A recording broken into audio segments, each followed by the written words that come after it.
ज्या समाधीची पायरी चढेल,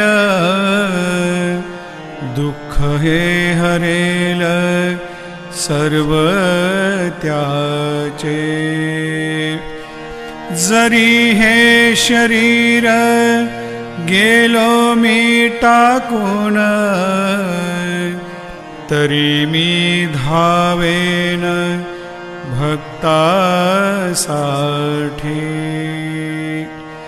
नवसास माझी पावेल समाधी, धरा दृढ बुद्धी माझ्या ठाई।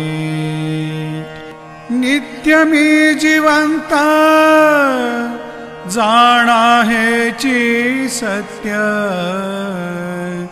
नित्य